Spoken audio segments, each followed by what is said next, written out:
أعوذ بالله من الشيطان الرجيم بسم الله الرحمن الرحيم بل الله مولاكم وهو خير الناصرين سنلقي في قلوب الذين كفروا الرعب بما أشركوا بالله ما لم ينزل به سلطانا ومأواهم النار وبئس مثوى الظالمين صدق اللہ العلی العظیم۔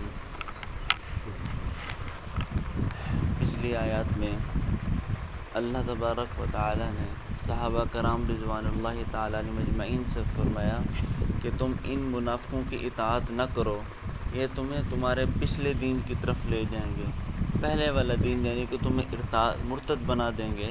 تم ان کی بات نہ مانو بلکہ تم اپنی جنگ میں ثابت قدم رہو۔ تمہیں اگر کوئی چیز کی ضرورت ہو تو پھر مجھ سے مانگو، مجھ اللہ سے مانگو، ان منافقوں کی بات نہ مانو۔ پہلے بھی میں نے کل پرسوں والے دن بتایا تھا، کھلا دشمن ہوتا ہے اس کا واضح پتہ چلتا ہے کہ یہ میرا دشمن ہے۔ اب کافر ہے اس کا پتہ چل جاتا ہے بھی یہ کفر ہے، یہ کافر لوگ ہیں، یہ نماز نہیں پڑھتے، دین کے ساتھ ان کا کوئی تعلق نہیں ہے۔ جو تیسرے ہیں یعنی منافق لوگ ہیں، وہ کافروں کے ساتھ بھی جڑے رہتے ہیں، مسلمانوں کے ساتھ بھی جڑے رہتے ہیں، جہاں ان کو مفاد نظر آتا ہے وہ لوگ وہیں آتے ہیں۔ ان لوگوں سے بچنا بڑا مشکل ہوتا ہے۔ تو ایک صاحب ہمیں کہتے تھے اکثر، ایک مولانا صاحب کہتے ہیں کافروں سے تو خدا بچائے، کافروں سے تو ہم خود بچ جائیں گے، منافقوں سے خدا بچائے۔ کافروں سے تو ہم بچ جائیں گے، منافق لوگوں سے ہمیں خدا بچائے۔ پتہ ہی نہیں چلتا کس طرح کے ان کا چہرہ ہے۔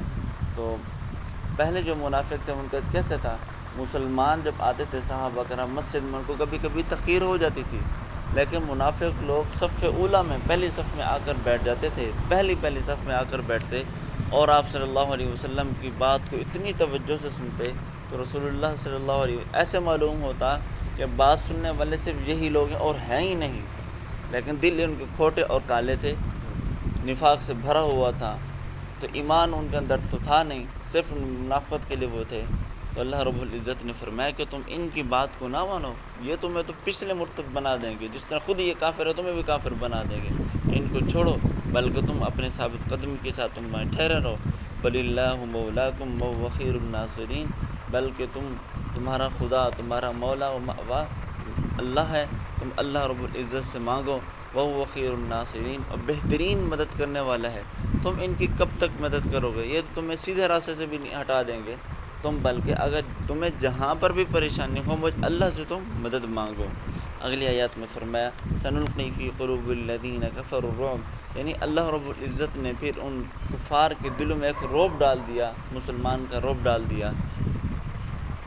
غزوہ احد کے اندر جناب نبی کریم صلی اللہ علیہ وسلم کے دندان مبارک شہید ہوئے۔ بعض فرماتے ہیں دندان مبارک شہید نہیں ہوئے تھے، یہ بہت بڑی ہماری غلطی ہے، فرماتے ہیں سے بھر گئے تھے، بھر۔ جو بھی کچھ ہوا آپ صلی اللہ علیہ وسلم کو زخم آیا، تو صحابہ کرام 70 صحابہ کرام بھی شہید ہوئے اور کافی صحابہ کرام کا بھی نقصان ہو گیا تھا۔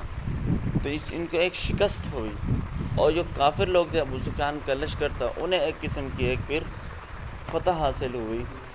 ابو سفیان جو تھا وہ تیسرا قافلہ تھا، اور شروع میں ہم نے پڑھا تھا، کیونکہ انہوں نے اپنا معاہدات کیا ہوتا ابو جہل کے ساتھ، اگر ان کا لشکر زیادہ ہوتا تو ابو سفیان بھی آئے گا، لیکن ابو سفیان کو پتہ چل گیا تھا اب ان کو شکست ہونے والی، اب تو بھاگ جا، تو ابو سفیان نے پھر مدینہ کی طرف چل پڑا تھا۔ اس وقت لشکر کے آیا تو نہیں تھا، لیکن وہ تھا انتظار میں کہ میں بھی جاؤں گا۔ بعد میں اس کو کسی نے راستے میں آ کر بتا دیا کہ مسلمانوں کی تعداد ایسی ہے، وہاں پر ان کو شکست ہو رہی ہے تمہارے لوگوں کو، یہ پھر یہ ڈگ ڈم بھاگ گیا تھا ابو سفیان۔ جب یہ مکہ مدینہ میں پہنچا اس پہ یہ خیال آیا کہ ہمیں وہاں پھر جانا چاہیے، ہم کام نہ تمام کر دیں، کیونکہ ایک موقع پر ابو سفیان نے یہ دیکھا کہ اب مسلمانوں کی تعداد بھی کم ہے، اب ان کو نظر بھی آ رہا ہے کہ کہیں ان کو شکست نہ ہو جائے، تو یہ پہاڑ پر چڑھ کرنا آپ صلی اللہ علیہ وسلم پر حملہ کرنا چاہتا تھا۔ جیسے یہ پہاڑی پر چڑھا تو صحابہ کرام نے اس کو پتھر مارے ہیں، پھر اس کو ہلاک کیا تھا۔ تو دوسرا اللہ رب العزت نے پھر کیا ان کے دلوں میں رعب ڈال دیا تھا، تو جب یہ جا رہا تھا تو آپ صلی اللہ علیہ وسلم نے 70 صحابہ کا قافلہ بنایا، ان سے فرمایا کہ تم ان کا تعاقب کرو، پیچھا کرو ان منافق لوگوں کا۔ تو 8 میل تک 8 میل تک انہوں نے صحابہ کرام نے حمراء الاسد تک ان کا پھر تعاقب ان کا پیچھا کیا، وہیں جا کر پھر اس نے معبد ایک ان کا رئیس سردار تھا، یہ مسلمان تو نہیں تھا لیکن مسلمانوں کا خیر خواہ تھا، بہت خیر خواہ تھا۔ جب اس کو پتہ چلا یہ رسول کریم صلی اللہ علیہ وسلم کے پاس آیا تو آپ صلی اللہ علیہ وسلم نے یہاں سے پھر دوبارہ یہ چلا گیا ابو سفیان کے پاس۔ ابو سفیان سے بات ہوئی تو ابو سفیان خیر خواہی کے لیے بتا رہا ہے کہ ہم نے پھر ان کے پاس دوبارہ جانا ہے اب حملے کے لیے۔ تو یہ معبد سردار نے یہ کہا کہ بھائی اب تو وہاں نہ جا، مسلمانوں کی تعداد بھی دگنا ہو چکی ہے اور وہ بھی مسلمان شامل ہو چکے ہیں جو پہلے جنگ میں شریک نہیں تھے۔ تو اس بات سننے کے بعد ابو سفیان پر جو روب طاری ہوا، وہیں پر فرماتے ہیں ایسا مبہوت ہوا تو سوچتا رہ گیا میں کہاں پر آ گیا ہوں۔ یعنی اللہ رب العزت نے پھر کافروں کے دلوں میں مسلمانوں کا ایک روب ڈال دیا تھا۔ دوسرا روب کیسے ڈالا؟ بما اشرکوا باللہ ما لم ینزل بہ سلطانہ، کیونکہ یہ جو لوگ تھے یہ شرک کرتے تھے، لات منات عزا کو یہ مانتے تھے، تو اس لیے اللہ پاک کو تو عبادت کرتے ہی نہیں تھے، تو اس لیے اللہ تبارک و تعالی نے ان کے دلوں میں مسلمانوں کا روب ڈال دیا تھا۔ جب بھی وہ مسلمانوں کے سامنے آتے یہ نام سنتے تو یہ دل ان کے دھڑکتے تھے، تو یہ مسلمانوں کے سامنے ٹک نہیں سکتے تھے، کس وجہ سے یہ شرک کرتے تھے۔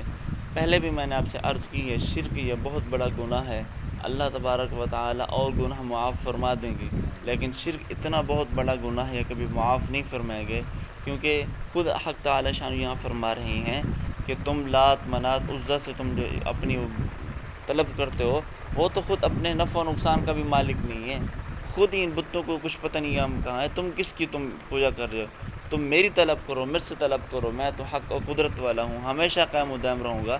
یہ لات یہ تمہارے بت کبھی ہمیشہ نہیں رہیں گے۔